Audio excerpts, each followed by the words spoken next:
শিক্ষার্থী বন্ধুরা, কয়েকবার টাইম চেঞ্জ করে আমরা অবশেষে ক্লাসে এসেছি। ওকে, অনেকে অবশ্য অলরেডি ক্লাসে এসছো। জাস্ট আমি একটু সাইট ইয়ে করতে হবে না, আমি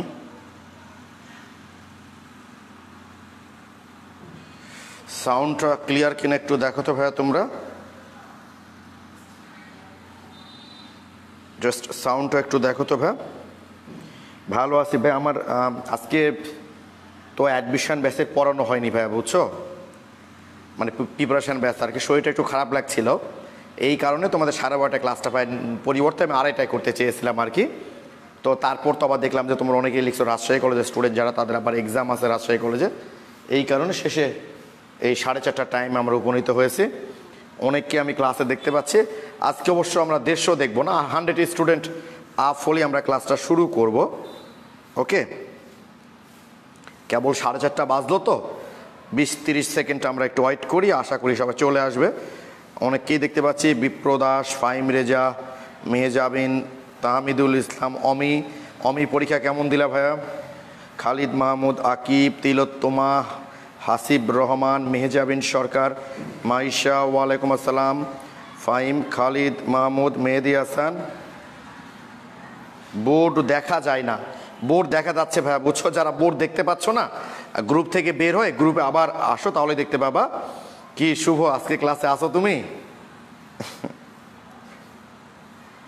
এই তো ভাই রুবায়েত, বারবার আবহাওয়া পাল্টানোর পর এখন মোটামুটি ভালো ভাই। তবে আমি আশা করি আজকে এমনিতেই ক্লাসে স্টুডেন্ট একটু কম উপস্থিত থাকবে, যেহেতু অফ টাইমে ক্লাসটা হচ্ছে। তবে অসুবিধা নাই, ক্লাসটা গ্রুপে থেকে যাবে। আমি আসলে আমাদের 100 স্টুডেন্ট প্রায় ক্লাসে চলে এসছে এবং আমরা চলে যেতে পারি এখন ক্লাসে। তো দেখো, যারা 2-1জন লিখছো বোর্ড দেখতে পাচ্ছ না, তারা গ্রুপ থেকে বের হয়ে আবার গ্রুপে ঢুকোতো ভাই, তাহলে দেখতে পাবা। যেটা বলছিলাম যে আমি আসলে ক্লাস মিস করতে চাচ্ছি না। যেমন তোমাদের শুভ ভাই কিন্তু অলরেডি একটু বললো আমাকে একবার যে ভাইয়া আপনি তো কোনো ক্লাস মিস করেন না, একটা ক্লাস দরকার বন্ধ দেন। আসলে আজকে যদি তোমাদের আমি ইচ্ছে করে বন্ধ দিই, শুভ লিখছে আপনার শরীর খারাপ হয় কেন ভাইয়া? শুভ, আমি কি রোবট ভাই বলো? আমি কি রক্তে মাংসে করা মানুষ না? শরীর কি তোমাদেরই আছে নাকি বলো দেখি ভাই। তো যেটা বলছিলাম ভাই, আমি তো দেখা যাচ্ছে কোনোদিন একটা জরুরি প্রয়োজনে অফ রাখতে হলো ক্লাস, তখন তো এমনি অফ থাকবে, তাই না? এই জন্য ইচ্ছে করে আমি অফটা রাখতে চাইনি। ওকে,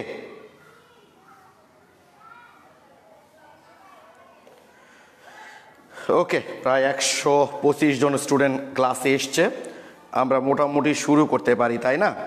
ওকে, আমিও চাচ্ছিলাম যে যারা আসলে লাইভ ক্লাস করে অভ্যস্ত বা যারা লাইভ ক্লাস করতে ইন্টারেস্টেড, তাদের যেন কারো ক্লাসটা মিস না হয় ভাই। এই জন্য তোমাদের চাহিদার প্রতি সম্মতি রেখে আমি ক্লাসটা আবার এই 4:30টায় দিলাম। তো দেখো, গতদিন তোমরা এটা করেছো, তাই না, যে জারণ বিজারণ বিক্রিয়া কিভাবে সমীকরণ সমতা করতে হয় আমরা দেখেছি। জারণ বিজারণ বিক্রিয়ার সমীকরণ সমতাকরণের নিয়ম হচ্ছে,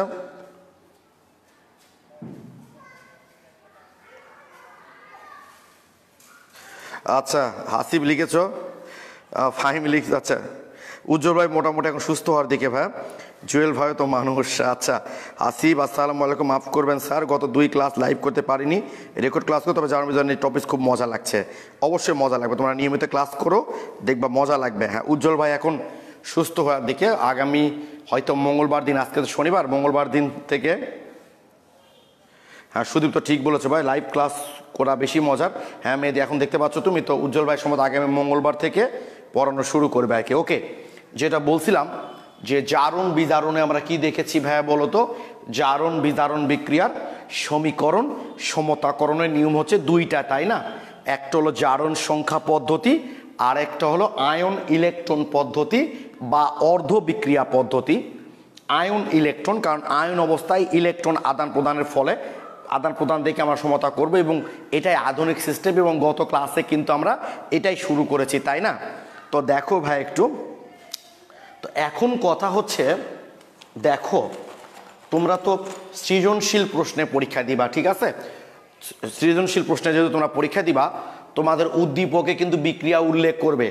হয়তো উদ্দীপকে একটা বিক্রিয়া দিয়ে তোমাদেরকে বলা হবে উদ্দীপকে উল্লেখিত বিক্রিয়াটি দ্বারা জারণ বিজারণ বিক্রিয়ার সমীকরণ সমতাকরণ দেখাও।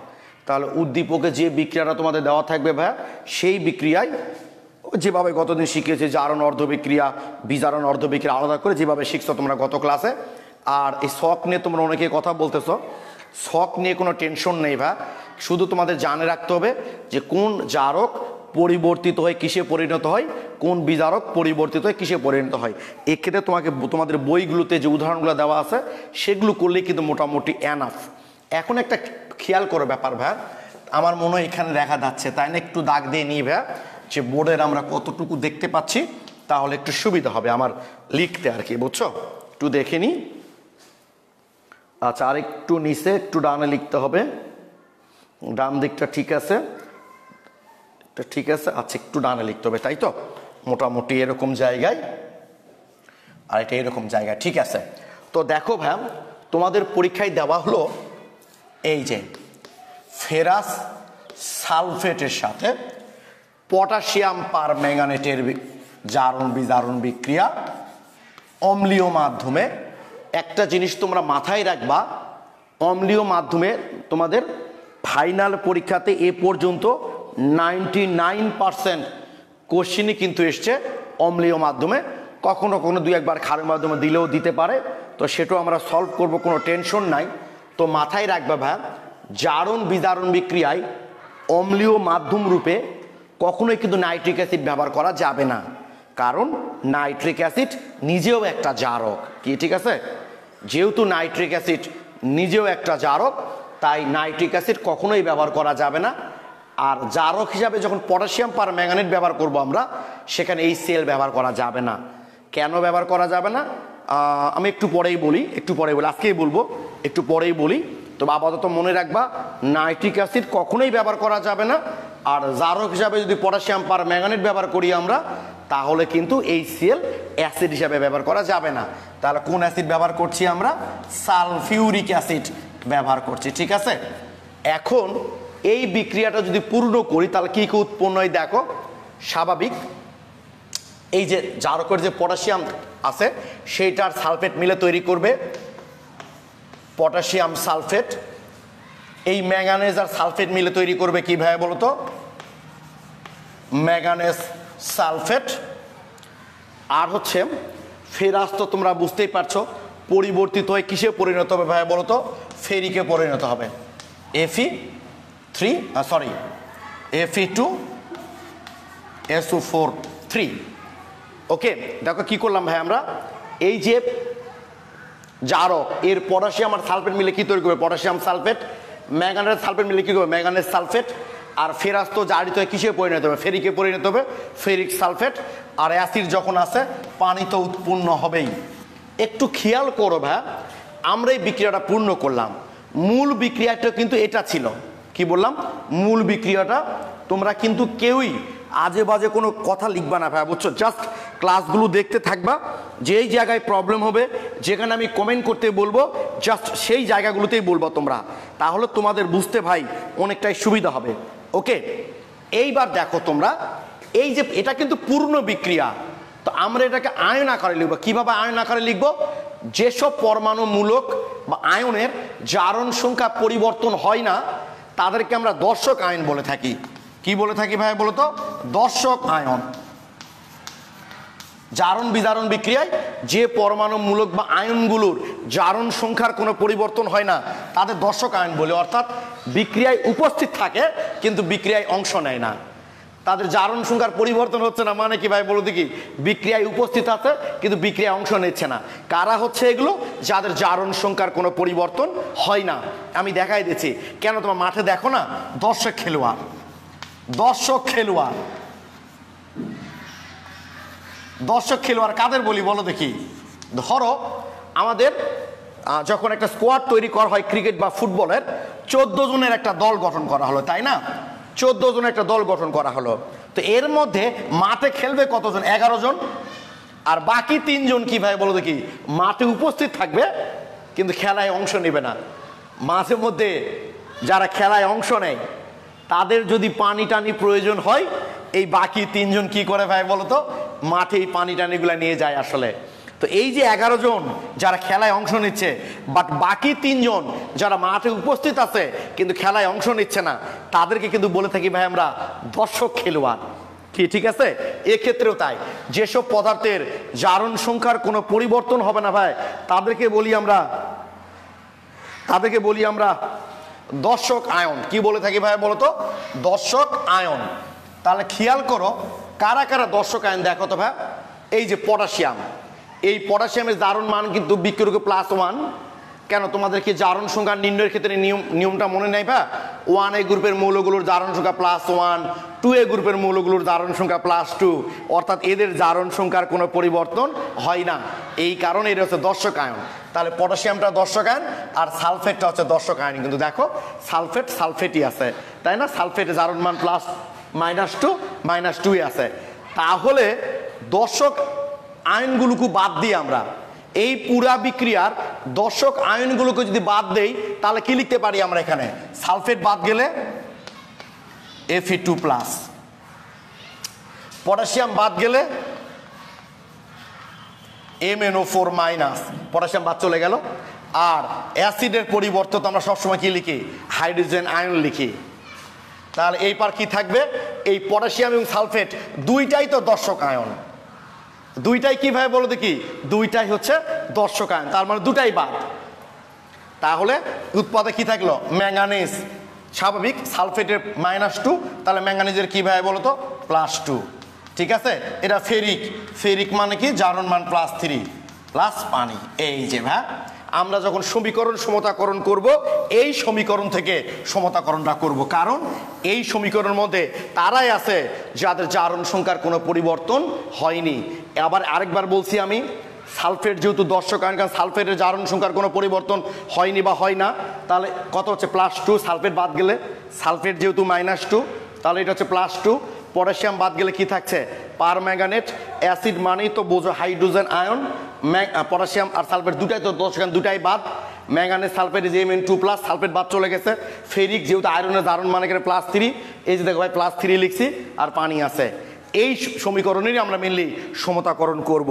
তোমরা আমাকে একটু কমেন্টে জানাও তো ভাই, আমি যে এই ফুল বিক্রিয়া থেকে এই আয়ন আকারে লিখলাম, দর্শক আয়নগুলো বাদ দিয়ে কিভাবে এটা লিখলাম, তোমরা বুঝতে পারো নিকে বা বুঝতে পেরেছো? মানে কমেন্ট করো আর কি। বুঝতে পারলে ইয়েস লিখো, না পড়লে না লিখো। অর্থাৎ এখন তোমরা কমেন্ট করো এই বিক্রিয়াটা আমি যে মানে পুরনো একটা বিক্রিয়া থেকে দর্শক আয়নগুলোকে বাদ দিয়ে আয়নিক আকারে সমীকরণটা লিখলাম, এখানে তোমরা কে বুঝতে পারোনি? সুদীপ্ত সরকার, তন্ময় ক্লিয়ার ভাইয়া, থ্যাংক ইউ। সাবরিন আক্তার বুঝেছি ভাইয়া। পূর্ণিমা হক ক্লিয়ার ভাইয়া। Fariduzzaman clear, thank you. আচ্ছা, শাহরিয়ার ইসলাম লিখেছে ভাই আসতে পড়ান, বুঝতে পারছি না।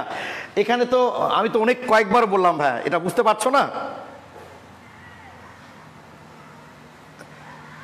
Nowshin Anjum clear, Saiful Islam clear, Israfil.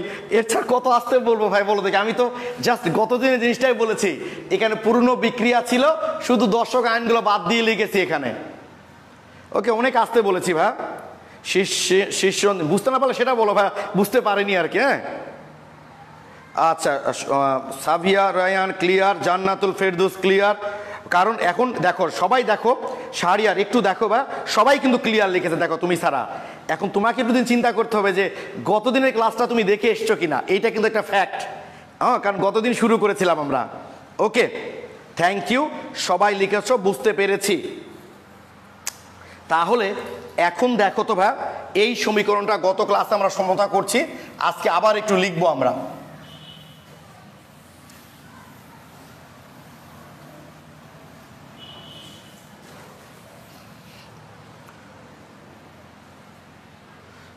ওকে, এটা আরেকবার লিখি আমরা। কি ছিল তাহলে? Fe2+, তাই না? MnO4- অম্লীয় মাধ্যম। উৎপাদে কি আছে ভাই এখানে? Fe3+, Mn2 two plus plus পানি, এই তো এই বিক্রিয়াটা ছিল, তাই না? আচ্ছা, একজন বন্ধু কমেন্ট করেছো, দর্শক আয়নের সংজ্ঞাটা আরেকবার বলবো। আচ্ছা ঠিক আছে ভাই, বলছি।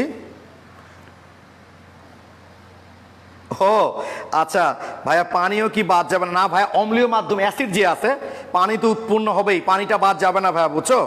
নাহলে তুমি অক্সিজেন সমতা করবা কি করে? গত ক্লাস করছো না, পানি না লিখলে তুমি অক্সিজেন সমতা করবা কেমনে? ও আচ্ছা, মেহেদি হাসান লিখেছো প্রথমে কিভাবে রিয়াকশন, ওই যে বললাম গত ক্লাসে বলেছি ভাইয়া, যে ফেরাস তার পরিবর্তিত রূপটা কেমন হয়, পারম্যাঙ্গানেট তার পরিবর্তিত রূপটা কেমন হয়, তাহলে হয়ে যাবে ওখান থেকে। আর এমনি একটু প্র্যাকটিস করতে করতে এমনি বুঝতে পারবো আর কি, কোনটা কোন জায়গায় উৎপন্ন হয়। ভাই এটা নিয়ে প্রবলেম হবে না মেহেদি, বুঝতে পেরেছো ভাইয়া? ওকে, তাহলে দেখি আমরা একটু, গত ক্লাসে আমরা লিখেছিলাম জারণ অর্ধ বিক্রিয়া, জারণ অর্ধ বিক্রিয়া, তাই না? কি ছিল এখানে? Fe2+, এখানে কি হয়ে গেছিল? ওই যে একটি ইলেকট্রন ত্যাগ করে Fe3+ হয়ে গেছিল, তাই না? গত ক্লাসে এটা আমি করেছি, তাই আমি এটা নিয়ে আর কোনো কথা বলতেছি না। এই যে যেমন ভাই এটা নিয়ে কোনো কথা বললাম না, এখন তোমরা যদি মনে করো ভাই এটা খুব দ্রুত পার হয়ে গেলেন, আসলে গত দিনের জিনিস তো, এটা আমি আবার লিখতেছি এই আর কি, তো এটা তো আমি দ্রুত পার হবই। বিজারণ অর্ধ বিক্রিয়া, তাহলে কি ছিল ভাই এখানে? MnO4- এখানে হয়ে গেছে Mn2+, তাই না?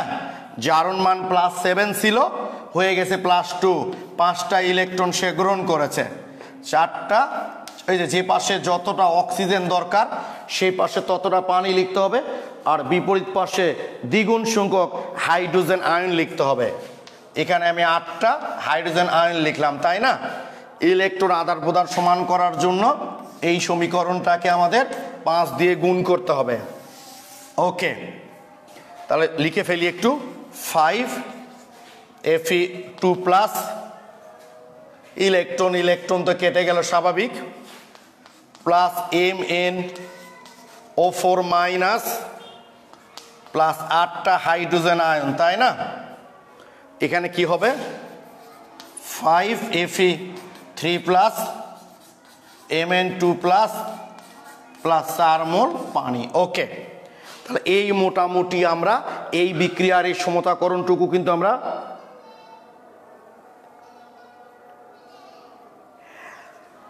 আচ্ছা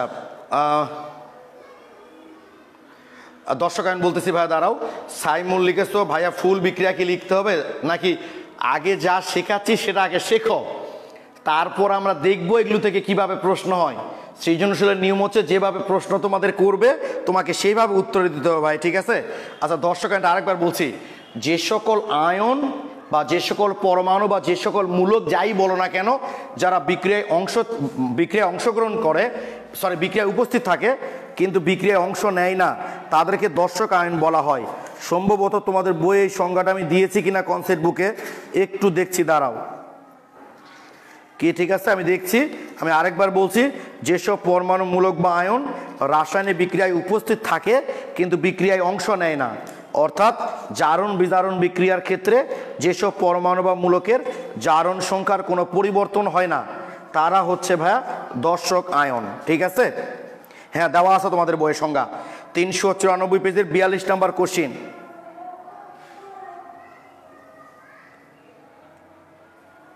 কি ঠিক আছে, তোমাদের দেখো ভাই 394 পেজের 42 নাম্বার, ঠিক আছে? 394 পেজের 42 নাম্বার আমি দিয়ে দিয়েছি সংজ্ঞাটা।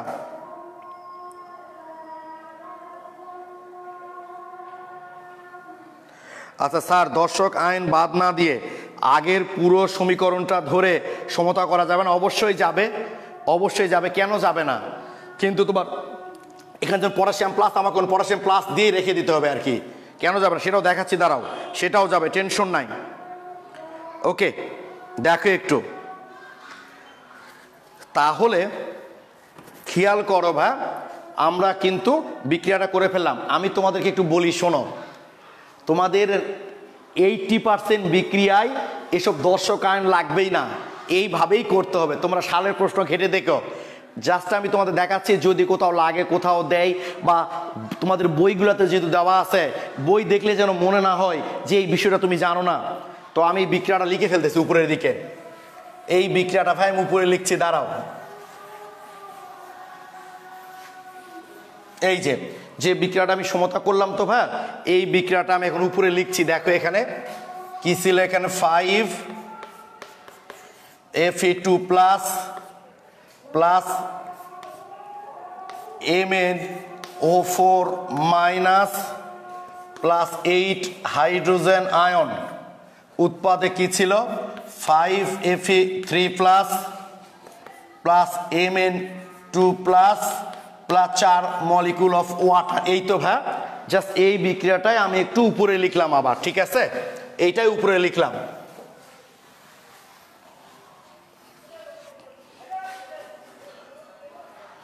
ওকে, এইবার দেখো তোমরা একটু, এইবার খেয়াল করো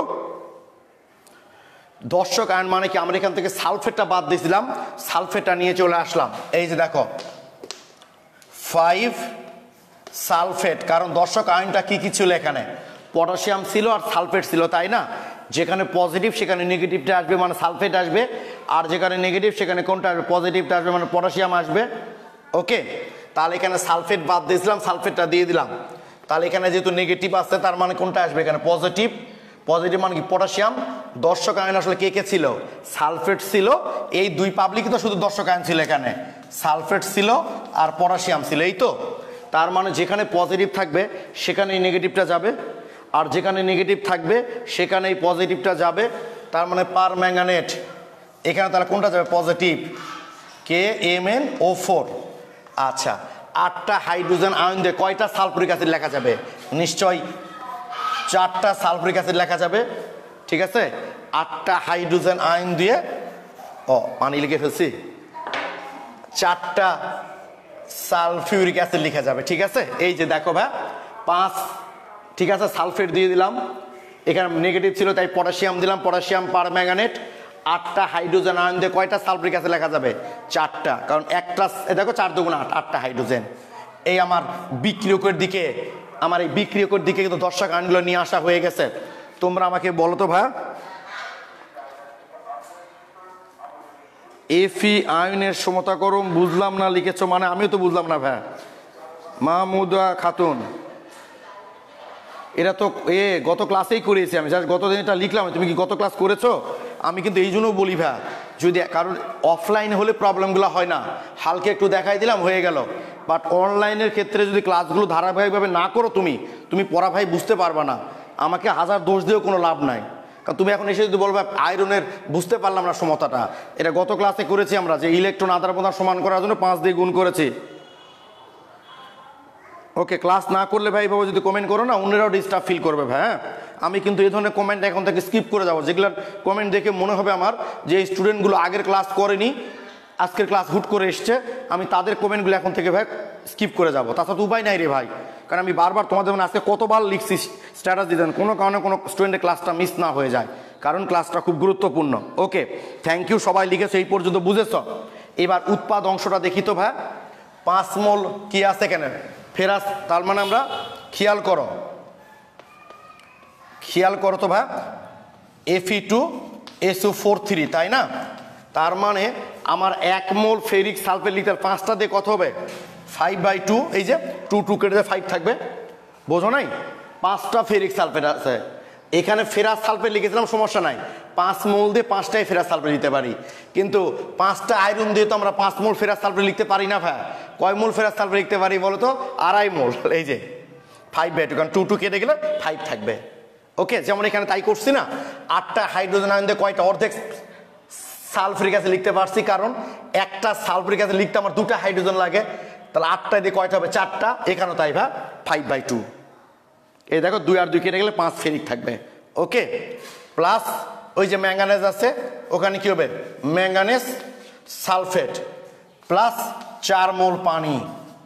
এইবার কথা হচ্ছে আরও দুটা দর্শক আয়ন ছিল, পটাশিয়াম আর সালফেট, আমরা দুটাই বাদ দিয়ে দিয়েছিলাম, তাহলে প্লাস পটাশিয়াম সালফেট, কারণ পটাশিয়ামের দর্শক ছিল, সালফেটের দর্শক ছিল। বামে আমার কয়টা পটাশিয়াম আছে ভাই বলো দেখি? একটা। আর ডানে পটাশিয়াম সালফেট লিখতে তোমার দুটা পটাশিয়াম লাগলো, তাই এর সামনে হাফ দিতে হবে।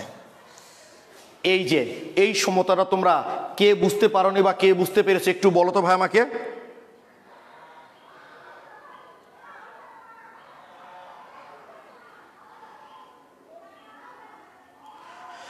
ওকে, একটু বলো তো ভাই।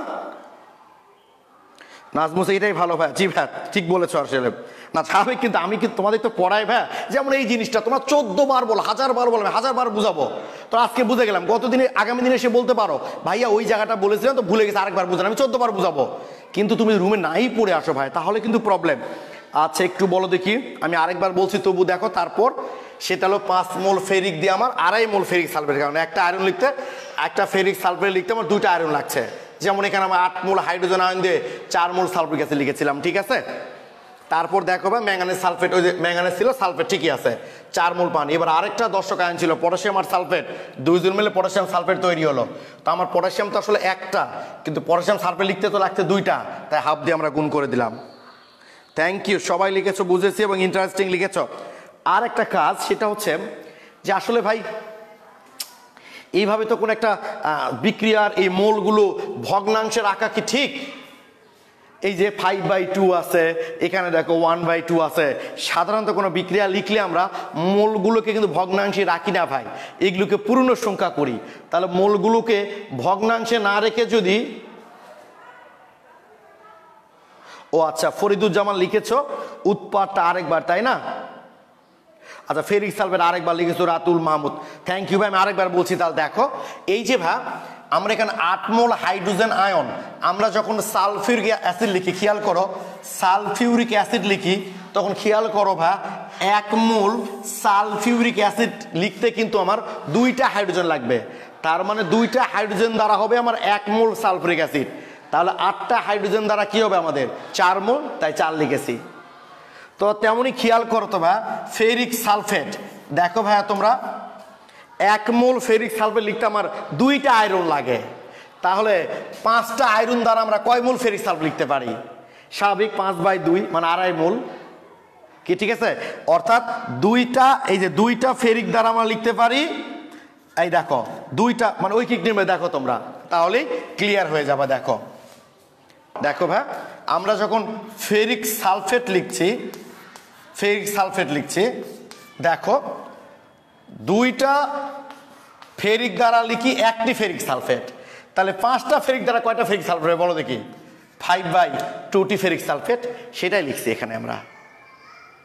কি ক্লিয়ার কি এখন তোমরা যারা লিখলা? ও আচ্ছা রবি এটা বলেই দিবে ভাই তোমাদের, এইটা তোমাদের প্রশ্নে বলেই দিবে যে অম্লীয় না ক্ষারীয় মাধ্যমে, এটা নিয়ে টেনশন না, এটা বলে দিবে। হ্যাঁ ফাইন, 2 দ্বারা গুণ করবো ভাই এখন আমরা, থ্যাংক ইউ। আচ্ছা আরেকজন লিখছো পটাশিয়াম সালফেট, এটা আরেকবার। এই যে পটাশিয়াম আর সালফেট দুটাই তো দর্শক আয়ন। খেয়াল করো প্রথম যখন আমি বিক্রিয়া লিখেছিলাম তখন কিন্তু পটাশিয়াম সালফেটের উৎপাদটা ছিল, কিন্তু দুটাই যেহেতু দর্শক আয়ন, তাই জারণ অর্ধ বিক্রিয়াত সে ব্যবহার হয়নি, বিজারণ অর্ধ বিক্রিয়াত সে ব্যবহার হয়নি। তাই ফাইনালি শেষে আমরা যখন দর্শক আয়নগুলো সরবরাহ করলাম তখন ওইটা আমরা লিখলাম। কি ঠিক আছে?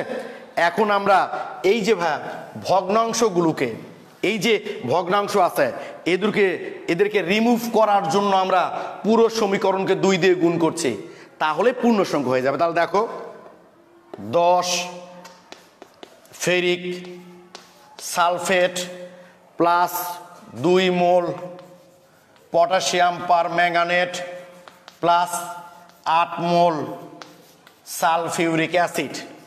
এবার উৎপাদে কি হবে? তাহলে 2 দিয়ে গুণ করছি, 5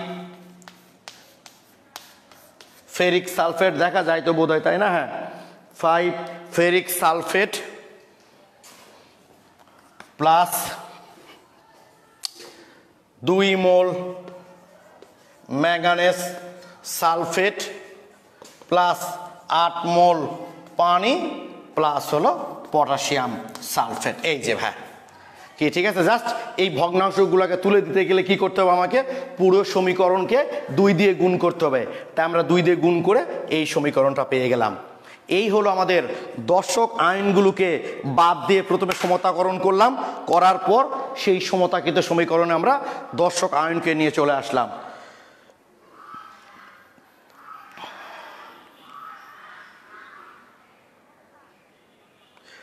মাহিন, আমি ওটা ফাহিমও আছো মাহিনও আছো, দুইজনই আছো ভাইয়া, আমি দুইজনকেই বলি আর কি, বুঝতে পেরেছো? এখন তোমরা বলো তো ভাইয়া এই বিক্রিয়াটা বুঝতে পেরেছো কিনা? হাসিব রহমান লিখছো ডান ভাইয়া, বুঝেছি, থ্যাংক ইউ থ্যাংক ইউ। আর কেউ যদি কেউ না বুঝে থাকো কমেন্ট করো। এইভাবে ভাইয়া তোমরা বাকি যে বিক্রিয়াগুলো কনসেপ্ট বুকে আছে সেগুলো তোমরা পড়বা, ওকে? এগুলো তোমরা পড়বা, কিন্তু আমি একটু বলে দিই তোমাদের, এখন এগুলো তোমাদেরকে করতে হবে। দেখো কিভাবে পড়তে হবে একটু বলে দিই।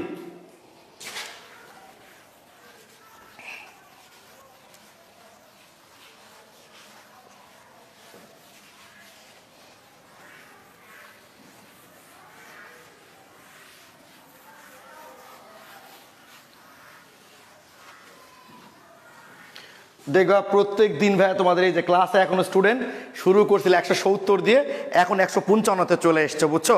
প্রত্যেক দিন কিন্তু তোমরা এই কাজগুলো ভাইয়া করো, যে ক্লাস শুরু করো কিন্তু কিছুক্ষণ পর ক্লাস থেকে বের হয়ে চলে যাও, ওকে? সবাই লিখেছো। আসলে জারণ বিজারণের জারণ সংখ্যা নির্ণয়ের ক্লাস করেছি আমরা 2টা, সমীকরণ সমতাকরণের আজকে করছি 2টা ক্লাস।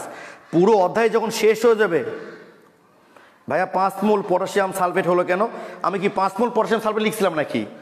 তাহলে যদি লিখে থাকি তাহলে ভুল লিখেছিলাম ভাই, আমি বুঝতে পারিনি তো। ওটা 5 মোল পটাশিয়াম সালফেট হবে কেন? 1 মোল পটাশিয়াম সালফেট হবে।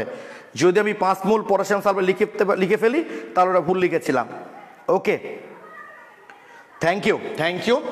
আরে ভাই একটু প্র্যাকটিস করো রুমে। এইবার দেখো যেমন তোমাদের ঢাকা বোর্ড, তারপর বরিশাল, ঢাকা বোর্ড 15, বরিশাল বোর্ড 16 পরীক্ষায় বলে দিছে পটাশিয়াম পার ম্যাঙ্গানের একটা জারক ব্যাখ্যা করো, 2 মার্কের কোশ্চিন। পারবা না ভাই? কি করবা বলো তো? এই যে এটা প্রথমে ওই যে দর্শক আয়ন, এটা বাদ চলে যাবে, MnO4 মাইনাস, জাস্ট এটা আয়নিত হয়ে গেল। এটা দিয়ে পরীক্ষায় ঢাকা বোর্ডে দিয়েছে, দেখাও যে পটাশিয়াম পার ম্যাঙ্গানের একটা জারক। তাহলে কি করবো এখন আমরা? কোনো মাধ্যম উল্লেখ করেনি, সাধারণত মাধ্যম উল্লেখ না করলে এই পটাশিয়াম পার ম্যাঙ্গানেটের ক্ষেত্রে অম্লের মাধ্যমে ধরতে হয়, এটাই স্বতঃসিদ্ধ নিয়ম, ঠিক আছে? পটাশিয়াম পার ম্যাঙ্গানেটের মাধ্যম উল্লেখ না করলে ওটা অম্লের মাধ্যমেই হয়। পটাশিয়াম ডাইক্রোমেটের তাই, মাধ্যম উল্লেখ না করলে ওটা অম্লের মাধ্যমেই হয়। তাহলে পার ম্যাঙ্গানেট ছিল, আমরা খুব ভালো করে জানি জারিত হয় কিসে পরিণত? Mn2+।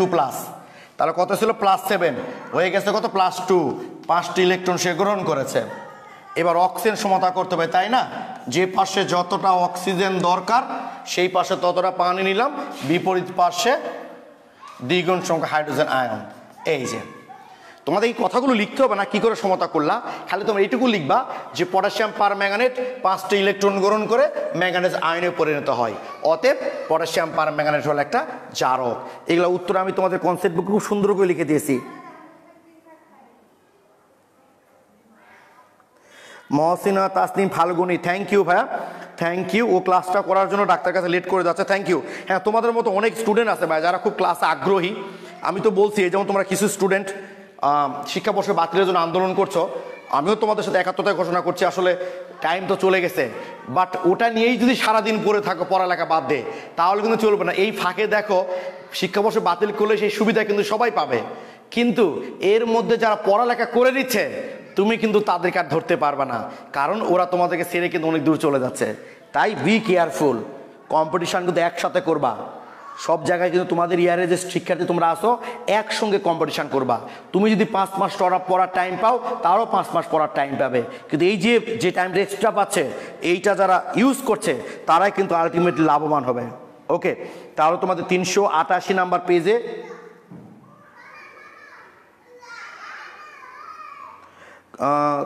কুসুম কলি, তোমাদের গ্রামে কেন হয় ভাই আমি বুঝতেছি না।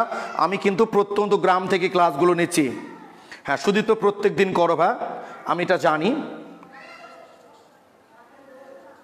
হ্যাঁ, ফারিয়া লিখছো বই পড়ার পর আরো বেশি ক্লিয়ার হয়, থ্যাংক ইউ ভাই, এটা ঠিকই বলেছ।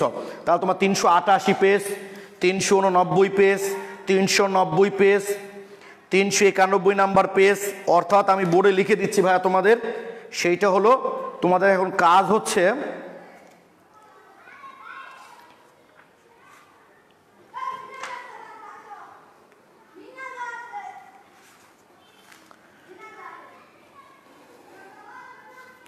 385 নাম্বার পেজে ভা এই যে 385 নাম্বার পেজের মোটামুটি এই যে 18 নাম্বার কোশ্চিন থেকে 18 নাম্বার প্রশ্ন থেকে 385 পেজের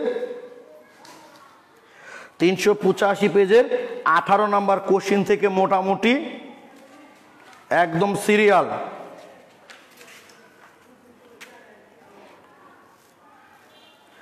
391 নাম্বার 385 18 থেকে 391 পেজ 385 পেজের 18 নাম্বার কোশ্চিন থেকে 391 পেজের 36 নাম্বার পর্যন্ত 36 নম্বর পর্যন্ত হোমওয়ার্ক তোমাদের কি ঠিক আছে মাথায় থাকে যেন ভাইয়া তোমাদের সেইটা হলো 385 পেজের 18 নাম্বার থেকে 391 পেজের 36 নম্বর পর্যন্ত বিভিন্ন টাইপের বিভিন্ন ধরনের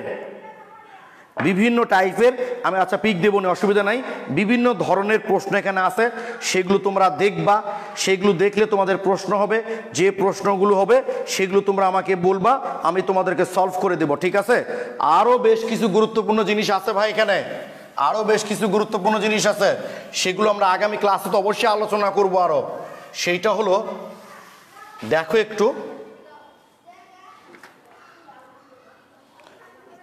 ওকে আমাকে যদি কেউ বলে শোনো ভাই আমাকে যদি কেউ বলে যে জারণ বিজারণ এই টপিকস থেকে আমি একটা মাত্র টপিকস পড়তে চাই তাহলে আমি তাকে বলবো এই টপিকসটা পড়তে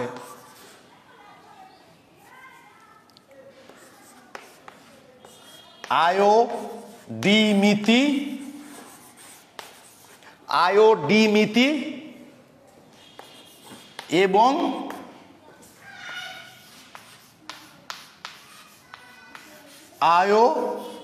আয়োডোমিতি বিক্রিয়া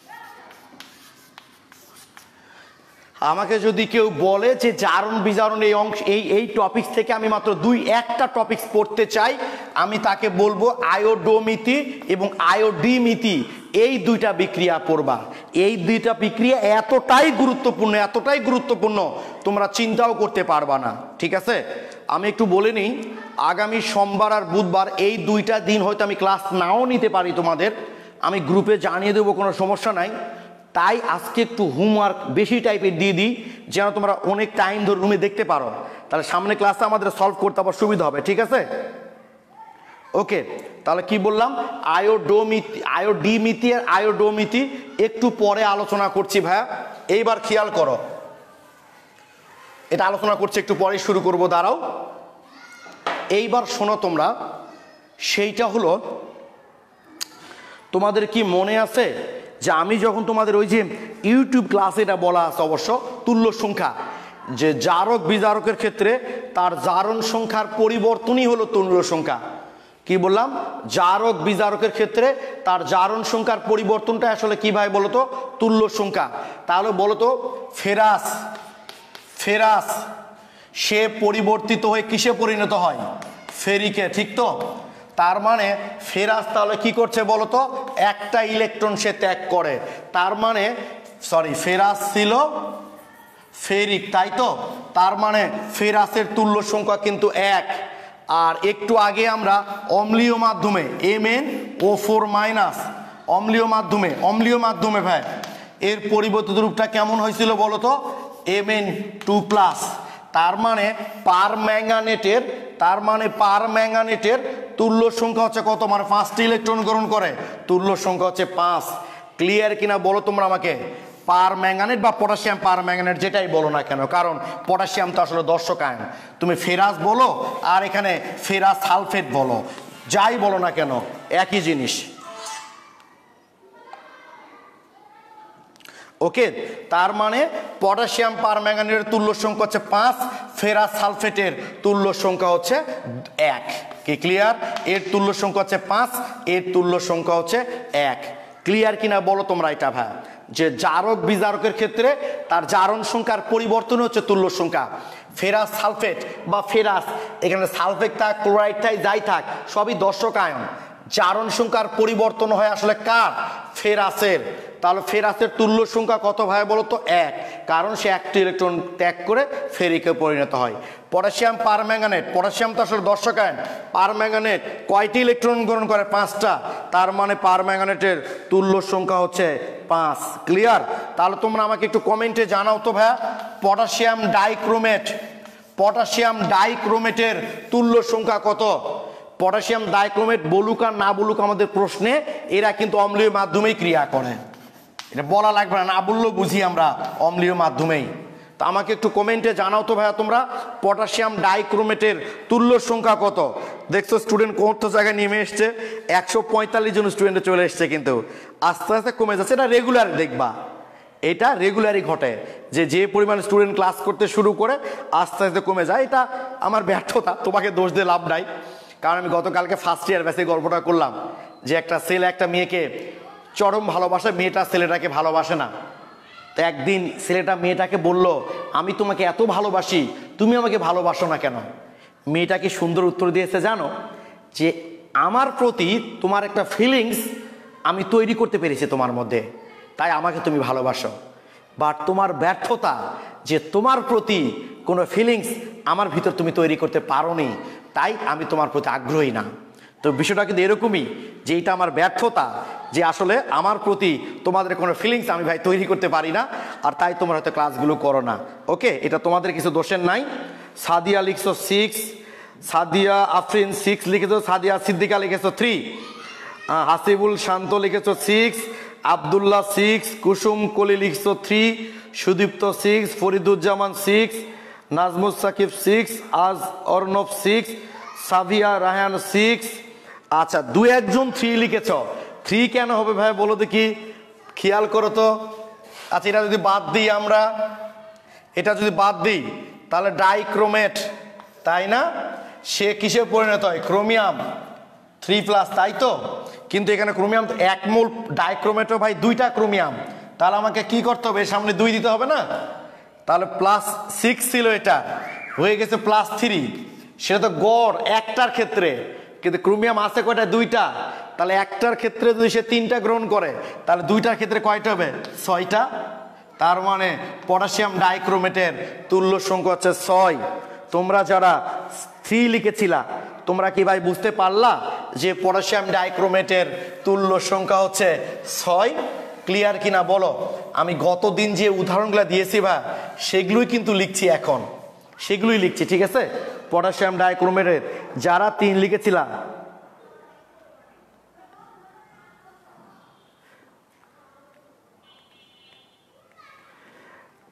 আচ্ছা আচ্ছা, যারা +3 লিখেছিলা তারা বুঝতে পারলা ভাই? এই যে যেমন তাহমিদুল ইসলাম, এরা কিন্তু পরীক্ষা দিয়ে এসে আবার ক্লাস করছে।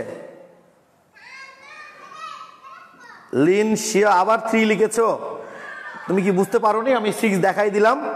ওকে, এইবার তোমরা আমাকে একটু কমেন্টে জানাবা, থায়োসালফেট H2O3 2-, পোলাপান খুব ভুল করে এটা। আমাকে বলো থায়োসালফেট বা সোডিয়াম থায়োসালফেট, যেটাই বলো না কেন, কারণ সোডিয়াম তো দর্শক আয়ন। তোমরা আমাকে একটু কমেন্টে জানাও, থায়োস প্রায় ভুল করে জানো, ইন্টারমিডিয়েট পরীক্ষা দিতে গেছে স্টুডেন্টরা, তারপরে এই ভুলটা করে তারা। থায়োসালফেটের তুল্য সংখ্যা কত? বা সোডিয়াম থায়োসালফেট বলার যাই বলো না কেন, তোমরা একটু বলো তো ভাই, এইটার তুল্য সংখ্যা কত? আচ্ছা, কুসুমগুলি ফার্স্টে বুঝতে ভুল হয়েছিল। হ্যাঁ ভাই, এটাই স্বাভাবিক, এভাবেই হয়। একটু বলো থায়োসালফেট H2O3 2-, এইটার তুল্য সংখ্যা কত? তোমরা আমাকে একটু কমেন্টে জানাও তো ভাই। থায়োসালফেটে হোসেন সাদ জিশান লিখেছো 2, আর কেউ?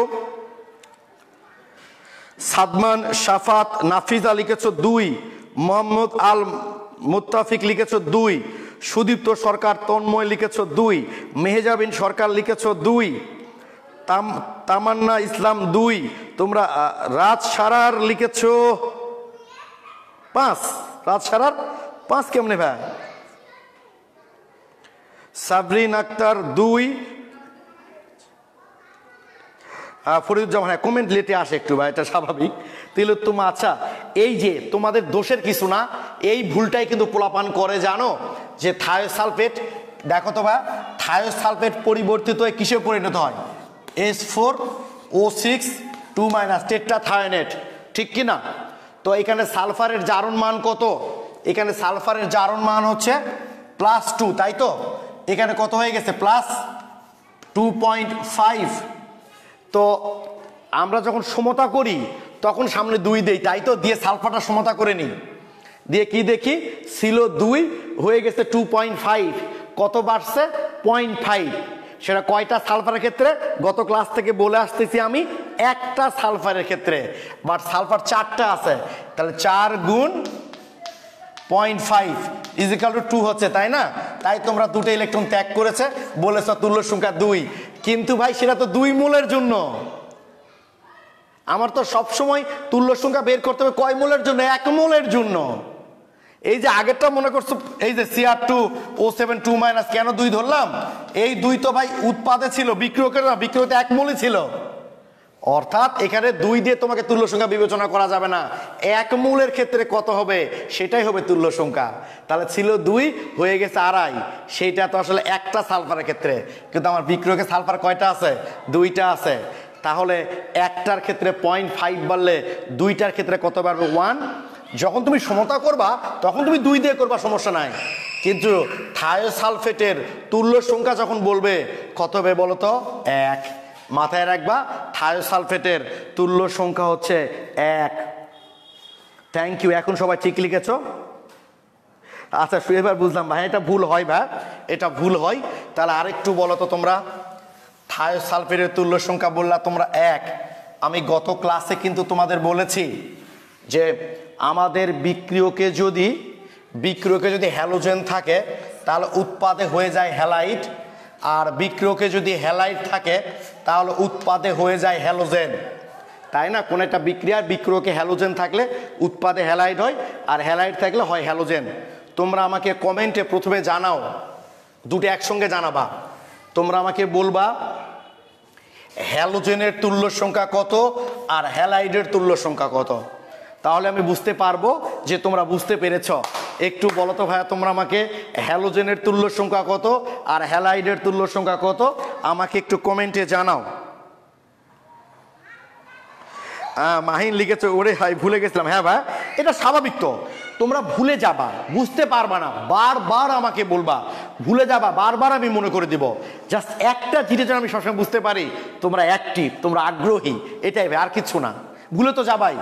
আমি একটা কথা বলি না ভাই, ধরো তুমি যদি পড়ে ভুলে গেছ, সেটার প্রকাশভঙ্গি একরকম হয়, আর পড়ইনি সেটার প্রকাশভঙ্গি কিন্তু ভাই আরেক রকম হয়। পূর্ণিমা হক, X2 এর 2 আমি দুটাই বলতে বলেছি। X2 এর তুল্য সংখ্যা কত আর Xi মানে হ্যালোজেনের কত আর হ্যালাইডের কত। মেজাবিন সরকার 0 আর -1। আচ্ছা রাতুল লিখছো 1, মানে কি দুটাই তাহলে 1 ধরে নেব।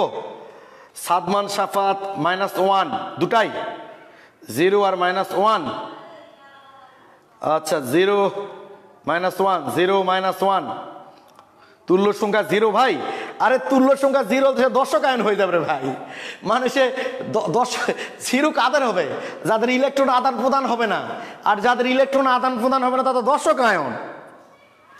হোসেন সাদ জিসান লিখেছ 2, 1। আমার কথা কি ভাই বুঝতে পারছো?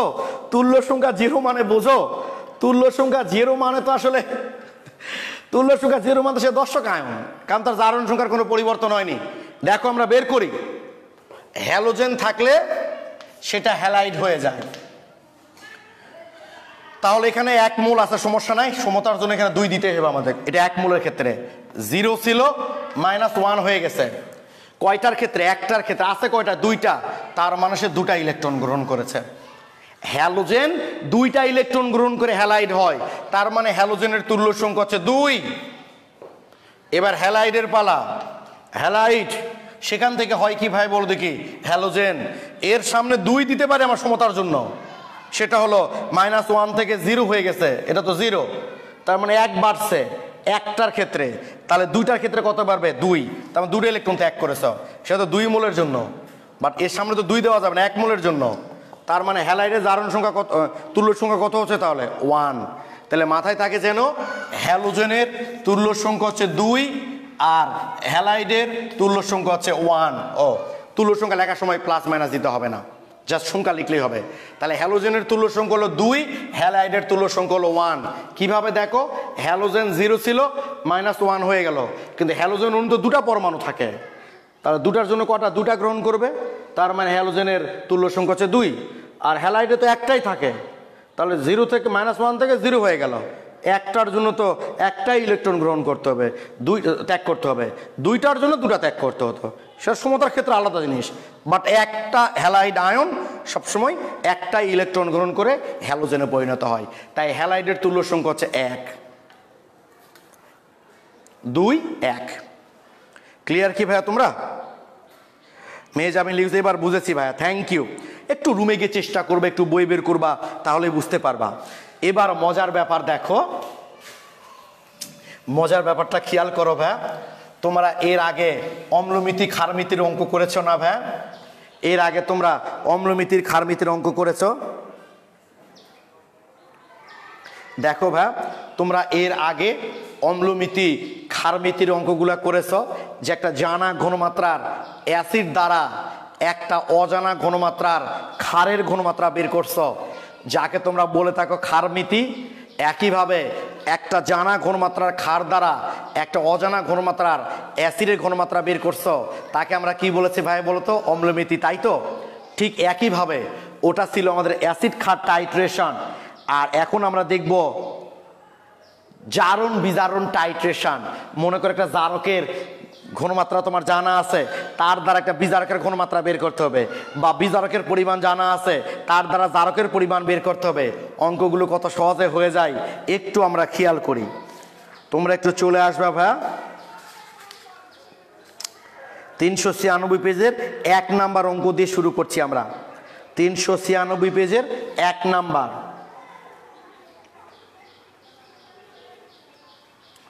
396 পেজের 1 নাম্বার। এসছো নিশ্চয় তোমরা। কি বলেছে ভাইয়া বলো তো? বলেছে 5 গ্রাম ফেরাস সালফেটকে সম্পূর্ণরূপে জারিত করতে কত গ্রাম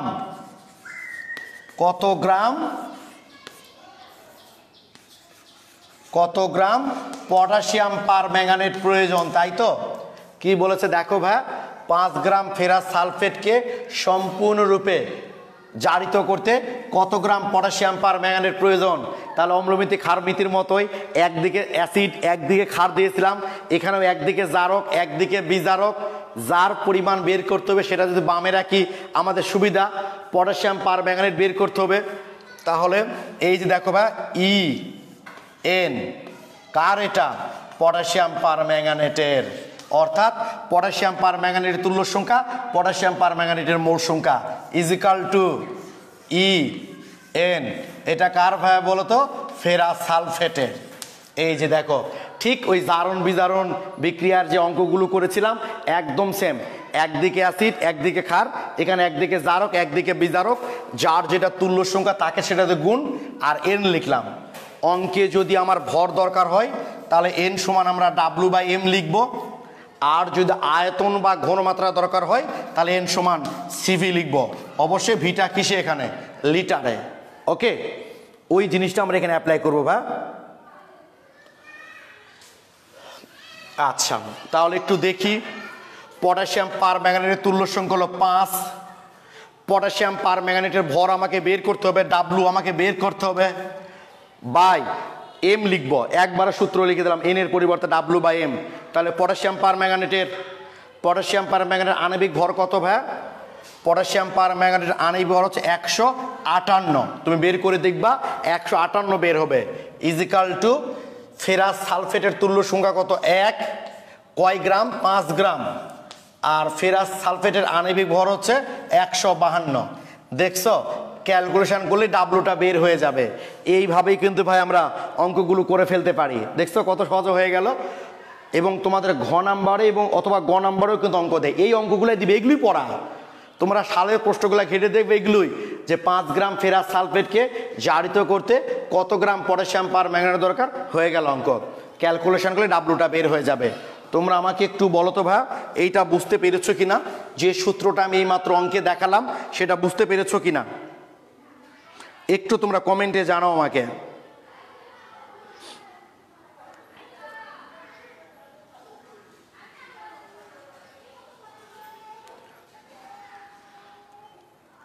ও আচ্ছা অমি, আয়োডিমিতি আজকে আর বলবো না ভাই, বুঝছো? আয়োডিমিতিটা একবার শুরুতে শুরু করবো, তো যেহেতু বেশি গুরুত্বপূর্ণ তো ওদের গুরুত্ব দিয়েই পড়তে হবে। আমরা আগামী ক্লাসে শুরুতে এটা শুরু করব। ওকে অমি, থ্যাংক ইউ ভাই, আমি ভুলে যাইনি, আমার মনে আছে। তো দেখলাম যে না, এই ক্লাস শেষের দিকে এসে আর শুরু করবো না, ওটা এসেই শুরু করব। আচ্ছা আল সৌহার্দ লিখেছো আরেকবার ভাইয়া, আচ্ছা বলছি ভাই, অসুবিধা নাই। আচ্ছা বাকিরা লিখেছো জি ভাইয়া। দেখো, একদিকে জারক একদিকে বিজারক, যার যেটা তুল্য সংখ্যা তাকে সেরে দেয় গুণ, এবং তাকে কি মূল সংখ্যা, জারকের মূল সংখ্যা ইজিক্যাল টু বিজারকের মূল সংখ্যা, যার যেটা তুল্য সংখ্যা তাকে সেরে দেয় গুণ। এন সমান আমরা ডাব্লু বাই এম ও মিশাই দিছি, ডাব্লু বাই এম ও লিখতে পারি, আবার এন সমান সিবিও লিখতে পারি। যেহেতু এই অঙ্কে আমার ভর বের করতে বলছে পটাশিয়াম পার ম্যাঙ্গানেটের, তাই ডাব্লু বাই এম লিখছি। ডাব্লু ভর আমাকে বের করতে হবে, আর এমটা হলো আণবিক ভর পটাশিয়াম পার ম্যাঙ্গানেটের 158। ফেরাস সালফেটের তুল্য সংখ্যা লেখ, একটু আগে শিখলাম আমরা সেটা। কত গ্রাম ফেরাস সালফেট? 5 গ্রাম। আণবিক ভর কত? 152। ডাব্লু বাই এম লিখেছি বা দুটারই ডাব্লু বাই এম কি, ঠিক আছে? এখান থেকে লিখেছি, যেটা অ্যান্সার আসবে সেটাই অ্যান্সার। ওকে, তারপর হচ্ছে 96, 97 নম্বরটা সেম। 98 নম্বরটা দেখবো আমরা, ভালো একটা অঙ্ক পেয়েছি। 98 নম্বরটা দেখো ভাই, একটু আসলেই সহজ ভাই। 98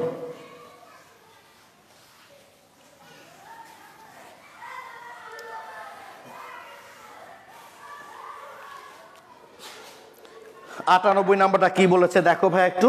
98, এক টুকরা লোহাকে লঘু সালফুরিক অ্যাসিডে দ্রবীভূত করে প্রাপ্ত ফেরাস সালফেটকে সম্পূর্ণরূপে জাহিত করতে দেখো, এই যে ভাই ফেরাস সালফেটকে সম্পূর্ণরূপে জারিত করতে পটাশিয়াম পার ম্যাঙ্গানেট প্রয়োজন। কতটুকু প্রয়োজন পটাশিয়াম পার ম্যাঙ্গানেট? 0.03 মোল, 0.03 মোল। আর আয়তন কত দেওয়া আছে অঙ্কে ভাই? 98 নম্বর অঙ্ক এটা। আয়তন দেওয়া আছে 27.5 ml, 27.5 ml। তা বলেছে পটাশিয়াম পার ম্যাঙ্গানেট, যার ঘনমাত্রা কত? 0.03, আর আয়তন কত ভাই? বলতে এত দরকার। কাকে দরকার? এই ফেরাস সালফেটকে জাহিত করতে। দিয়ে কি বলেছে ভাই এখানে? দ্রবণে লৌহ টুকরার ভর কত? শুধু লোহার ভরটা আমাকে বের করতে বলছে। এই কার ভর বের করতে হবে? শুধু লোহার ভর। তাহলে আণবিক ভর লেখার সময় পুরা ফেরাস সালফেট লিখতে হবে না, যারটা বের করতে হবে শুধু সেটা লিখতে হবে। অর্থাৎ এরকম দেখো, ই এন শুধু ফেরাস, এই যে ইজিক্যাল টু ই এন কার? এটা পটাশিয়াম পার ম্যাঙ্গানেট। ওই যে অম্লমিতি ক্ষারমিতিতে যেভাবে শিখেছিলাম, একদিকে অ্যাসিড একদিকে ক্ষার, যার যেটা তুল্য সংখ্যা তাকে সেরে দে গুণ। এখানেও তাই করেছি ভাই, একদিকে জারক একদিকে বিজারক। তো আমি এখানে যার মানটা বের করতে বলবে সেটা বামে লেখাটাই ভালো, যেহেতু ফেরাসের মানটা বের করতে বলছে তাই ফেরাসটা আমি বামে লিখেছি ভাই এখানে। ওকে, তাহলে ফেরাসের তুল্য সংখ্যা কত? 1। যেহেতু ভর বের করতে বলছে ডাব্লু বাই আণবিক ভর কত? 56। এখানে যেহেতু শুধু আয়রনের ভর বের করতে বলছে তাই শুধু আয়রনের আণবিক ভরটাই বসাতে হবে। যদি পুরা ফেরাস সালফেটের ভর বের করতে বলতো, পুরা ফেরাস সালফেটের আণবিক ভর বসাতাম আমি। ইজিক্যাল টু পটাশিয়াম পার ম্যাঙ্গানেটের তুল্য সংখ্যা হচ্ছে 5। তাহলে এন সমান এখানে সিবি লিখবো, কারণ আয়তন এবং ঘনমাত্রা দেওয়া আছে। তাহলে সি কত? 0.03। ভি কত ভাই? 27.5। ওই যে অম্লমিতি ক্ষারমিতিতে যে কাজটা করেছো, আয়তনকে লিটার করতে হবে, 10⁻³ এখান থেকে ডাব্লুটা বের করলেই হয়ে যাবে। কি ঠিক আছে? এইটা তোমরা বুঝতে পারলা কিনা দেখো তো।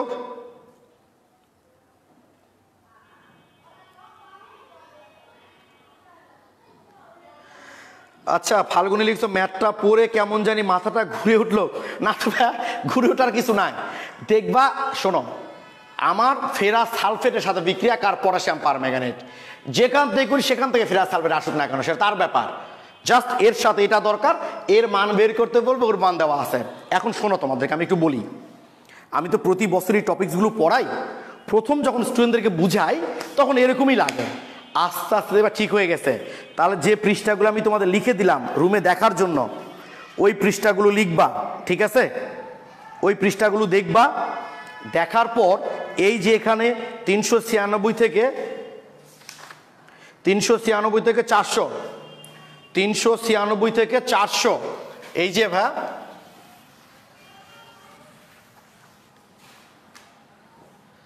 396 পেজ থেকে 400 পেজ পর্যন্ত যে অঙ্কগুলো আছে সেই অঙ্কগুলো দেখবা। আমি আশা করি বেশিরভাগ অঙ্ক তুমি বুঝবা না, কোনো টেনশন নাই, আমি শুধু দেখতে বলেছি তোমাদের। আগামী ক্লাসে কি করবো ভাই জানো, আগামী পুরোটা ক্লাস ধরেই তোমাদের এই বিষয়গুলো নিয়ে আলোচনা হবে, তোমাদের আরও থিওরি প্রবলেম তবে সেগুলো নিয়ে আলোচনা হবে, সাথে এই গুরুত্বপূর্ণ বিক্রিয়াটি কোনটা, এই যে আয়োডিমিতি এবং আয়োডমিতি, এগুলো নিয়ে আলোচনা করবো আমরা। অর্থাৎ যদি তোমাদের প্রবলেম বেশি হয় তাহলে আগামী ক্লাসটা আমাদের জারণ বিজারণের শেষ ক্লাস হবে না, আর যদি প্রবলেম কম থাকে তাহলে আগামী ক্লাসটা হবে আমাদের জারণ বিজারণের শেষ ক্লাস, মানে আগামী দিন আমরা জারণ বিজারণ করে আমরা নতুন আরেকটা টপিকস আছে এখানে সেটা শুরু করব। ওকে, তবে অবশ্যই আগামী বুধবার এবং সোমবার আমি তোমাদের নাও পড়াইতে পারি, না পড়ালে সেটা গ্রুপে জানাই দেবো, সমস্যা নাই, আর পড়ালে তো আমি প্রতিদিন জানাই তোমাদের, আর না জানালে তো পড়াবোই, আর না পড়ালে জানাবো। যদি না পড়াই তাহলে আর একটু টাইম বেশি পাচ্ছ, অবশ্যই এই থিওরি এবং অঙ্কগুলা ভাইয়া তোমরা দেখে রাখবা, কি ঠিক আছে? আমি বারবার বলছি, দেখো প্রবলেম ফেস করো, সমস্যা নাই তো, তোমাদের একজন স্টুডেন্টের প্রবলেম রেখে আমি চ্যাপ্টার পার হবো না, এইটা শুধু কনফিডেন্ট থেকো, বাট তোমাকে আমার চেয়ে বেশি আগ্রহী হতে হবে। সবাই ভালো থেকো, সুস্থ থেকো, সবার জন্য শুভকামনা রইল।